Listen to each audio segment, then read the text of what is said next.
So it's time for my 21 books to read in 2021. I've seen this going around a lot. I've never made a long-term TBR, but I kind of like the idea because a lot of times this year I'll watch a lot of videos and I'll put books that are recommended to me on my want to read list, and then I forget to check it out, or that list is unmanageably long.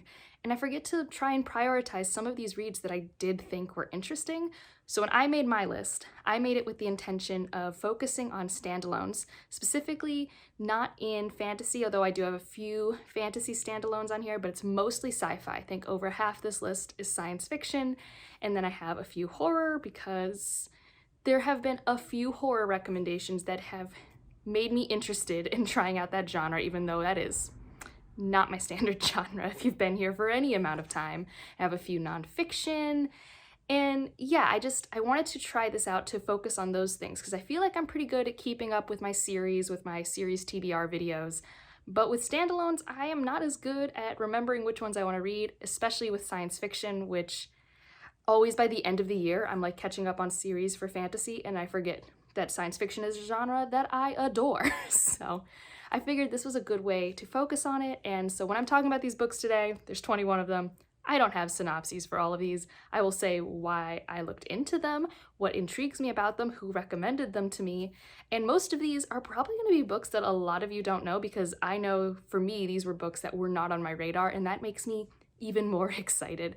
There are so many potential hidden gems on this list, and let's just get into it. The first one is actually one of the more popular ones on this list, popular when it came out in 2020 by Micaiah Johnson. We've got The Space Between Worlds. Only thing I know about this is kind of the sci-fi element to it. So this is a book where you can travel between parallel worlds, but only if you are dead on the world you're traveling to. And I do know that our protagonist is dead on like 300 some of those worlds, so she's a perfect world hopper, and that has to do with her part in the plot. But that's all I know. I think I've heard rumors of a slow burn romance, but this is something that's been on my radar for a really long time, and I just kind of want to pick it up and have my own opinions on it. And the next two are actually novellas recommended to me by Tori Morrow, so I'll have all the channels I mentioned linked down below. And I've also used this list to kind of put some novellas on it because I'm really bad at prioritizing novellas. The first one is Dream Houses by Genevieve Valentine, I believe is how you say the name, and I don't know a lot about it. I think someone wakes up on a spaceship that is showing alarms and a bunch of the crew are dead, but that's not even her biggest problem. I don't actually know even if the main character is a her, actually, now that I'm thinking about it. But it's a novella, so I didn't want to go too much into the synopsis, and honestly, the love that Tori had for both of these novellas was enough for me to be like, okay, I need to try that out. Similarly with this next one, The Undefeated, I don't know much at all about this. I think there's a retired journalist and there's evil afoot.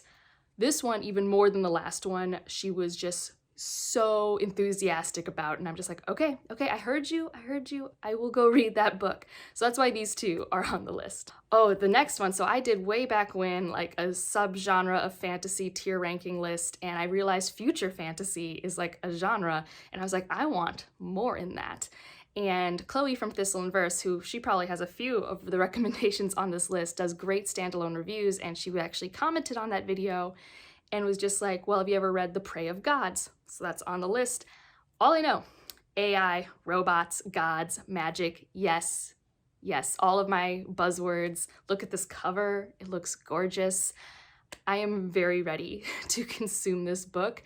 I have no clue other than those elements are in it, because that's how I kind of sometimes get attracted to books. I like hearing certain elements and then I'm like, all right, I'm ready to just dive in and discover it. Now, if you've been here for any amount of time, you know last year I read Redemption in Indigo by Karen Lord, and I adore that book. That book just stole my heart. So I've been wanting to read more by this author, and the first one that I'll mention on this list, because there might be more than one, is I believe called The Best of All Possible Worlds. Again, I don't know the premise because in this case, I put this book on the list because I trust this author. I love their ideas. I love her writing style.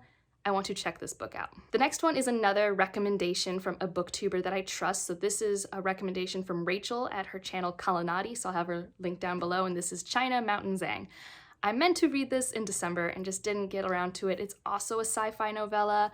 I don't know a lot about it, and I kind of like that. All I do know is that a lot of people who do like it find it to be such an amazing piece of modern science fiction. so I just want to have my own opinions and see what's happening there. The next one I have on this list is Solaris. So this is a classic sci-fi that I have not read, and I realized I haven't read that many classic sci-fi in a while. Not that I think that's required reading, I just sometimes like to, and Monica from Mooney Reads really liked this book. At least I remember when I first found her channel, I couldn't go a few videos without her mentioning it. It was one of her favorites of all time or of the year. So I put it on the list. I don't know how it'll work for me. I think it's a translated work. Classic sci-fi is more hit than miss, but when it misses, it misses in terms of it's usually boring and dry and I don't connect to it, and it's old, so potentially even problematic. I'm not thinking about a book I read last year at all. If you're new here, I didn't love a classic sci-fi I read last year for many of those reasons. But I'm interested, and I love a lot of classic sci-fi. Like, I love Foundation, I love Dune, I really like Hyperion, so I'm hoping I get to add it to that list of classic sci-fi that I love. The next one's on this list for two reasons, author and booktuber recommendation, and that is Goldilocks by Laura Lamb. I recently read Seven Devils, and I had a really fun time with it, and that was written by two authors, Laura Lamb and Elizabeth May. And I don't know if that authorial voice was Laura Lamb's, but I still had a really fun time, and the premise of that story was like a bunch of female characters getting stuff done, and I think that's also kind of the premise with this one, but the sci-fi elements more like almost the end of the world because of climate disaster, and these women have to come together to get stuff done, maybe steal a spaceship. I remember hearing Justine from I Should Read That talk about it way earlier this year, potentially in a vlog. I can't quite remember, but it perked my interest. I put it on a want-to-read list, and then I read Laura Lamb in December, so it's on the list now. The next one on the list is by Nnedi Okorafor, who wrote the Binti trilogy, which I read recently and have a review for if you're curious, and this is Lagoon. I don't know much about it. I know that the premise that I did briefly see was that there's these three people with very different professions on like the shoreline of Nigeria, and then they have to save the world. I think that's what it's about. And honestly, I love Nnedi Okorafor's imagination. This was recommended by Ninjiri from Onyx Pages, who so many of her recommendations have been hits for me, so I really want to check this one out. It's also one by her that no one really talks about. I feel like we talk a lot about her Akata Witch and her Binti series, but I really want to try this one out. Up next, we got The Stars Are Legion by Kameron Hurley. I read way before BookTube The Light Brigade and loved it. And it's weird because it's grown on me. Like, when I finished it, I just thought, oh, that was fun. That was a nice thought experiment, military sci-fi. I liked that. And now I still think about it. It's been 2 years and I want to reread it. I keep telling Ryan, I think you'll really like this one, so I'm about to just go buy a copy so that it's around so he'll read it one day. But this one, I think, came out before The Light Brigade, and I just wanted to try it out. I think it also has some unreliable narrator elements because I think one of the characters has amnesia. I think it's also military sci-fi, so I'm intrigued. I liked her writing style in The Light Brigade, so let's see what happens. And the last one that I have on this sci-fi portion of the list is Dark Matter by Blake Crouch. I did read Recursion last year and I thought it was fun. Kind of like The Light Brigade, fun sci-fi element concept with some thriller action elements. And this one's supposed to be even more thriller and action. I don't know a lot about it. I've been spending a lot of time trying to forget anything I know about it because I want to go in as blind as possible. Although I do think I know some of the sci-fi elements, which is fine.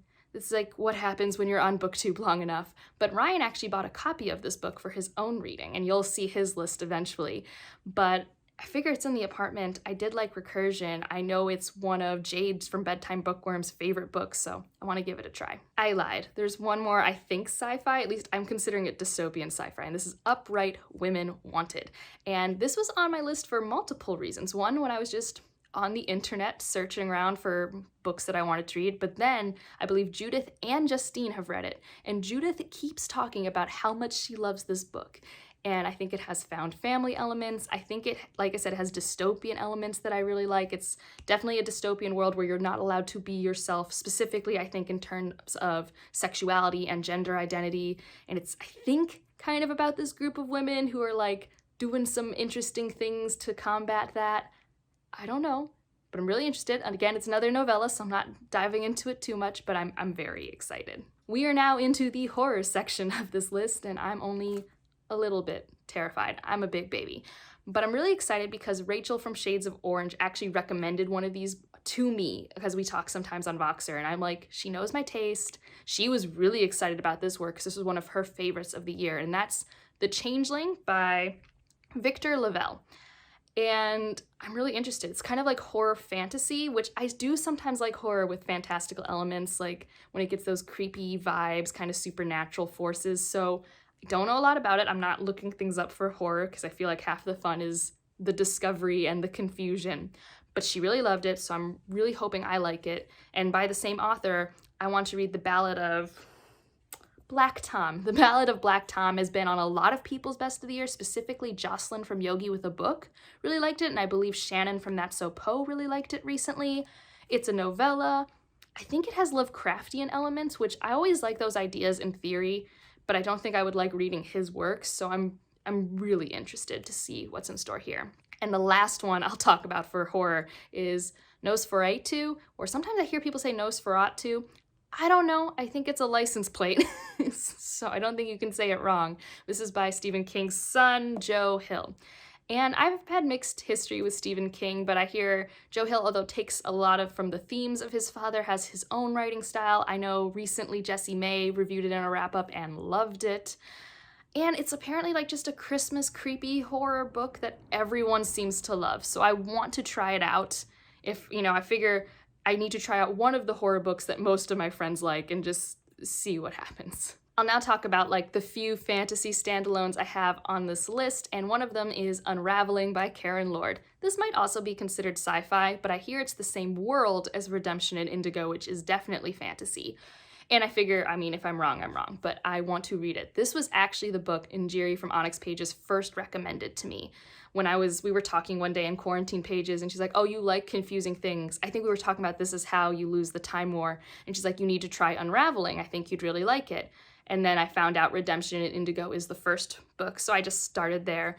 So I have no clue what it's about. I trust Karen Lord. I love her ideas. See earlier in this video, so that's why it's on this list. And I have another recommendation from Chloe from Thistleverse, and this is, I believe, called Masters of Poisons. Yes. This one I've seen at my bookstore, and it has a gorgeous cover. I love like the orange-yellow hues to it. I don't know a lot about this. I did watch her review, which was very good and got me interested. Like, that's why it's on this list. But I think it has to do with a lot of lore and fantasy. I'm just very intrigued. And there's not a lot of standalone fantasy out there that like I get to know about. So I really want to read this and see if I can add it on to my future standalone fantasy recommendations video. I do have one, if you've never seen it before, that has a good amount of books, but I'm always looking to find more because I know as a genre it's intimidating to just dive into a 14-book series or something like that. And this next one should be no surprise if you've been here for even more than a minute, and that is Phoenix Extravagant by Yoon-Ha Lee. I read The Machinery's Empire in 2020, and it's one of, or maybe the best sci-fi series for me ever. I loved it, and this is his standalone fantasy. I think it has a mechanical dragon. I know the main character is non-binary, which I don't think I've ever read a book with that representation as the protagonist, which if you don't know, my sibling's non-binary, so I'm always looking for that representation to be out there just because, I don't know, there are people that exist like that, and it's great to have them in stories at the forefront, but also it's Yoon-Ha Lee, and they have such a great imagination, and I'm ready. I'm ready to be in their mind again and to see the story that is told on those pages. I'm very excited. And the last three I'll talk about are actually nonfiction. I do try to read a handful of nonfiction a year. I don't make it a huge priority, but sometimes with my book club, they happen to be on the list. But these are three that I would like to read on my own. The first one's a memoir, and it's In the Dream House by Carmen Maria Machado. Yep, that's the name. And I read Her Body and Other Parties last year, and I have a review for that. I love that short story collection. It is so cool and creepy and speculative about women and their interactions with the world through their body. It's really great. I really love that short story collection. So I wanted to read this memoir by her, and it's, I think, about her relationship with her partner, and it's kind of abusive, so I expect there to be a lot of hard topics discussed, but I love her writing, and I really want to pick it up. The next one's going to be really hard for me, so I'm going to have to do it when my mental health is top notch, and that's The Undocumented Americans. So Jocelyn from Yogi with a Book had this on her favorites of the year, and I did have it on my radar as something I wanted to read. It's, about being undocumented in America, which is a topic that I get emotional about. I am the daughter of an immigrant, but I'm also a daughter of the revolution. My family history is very mixed. I don't get to see a lot of my family because the immigration laws are difficult. I have a lot of emotional response to that debate in this country. So to hear these personal stories is going to be hard for me, but I want to do it.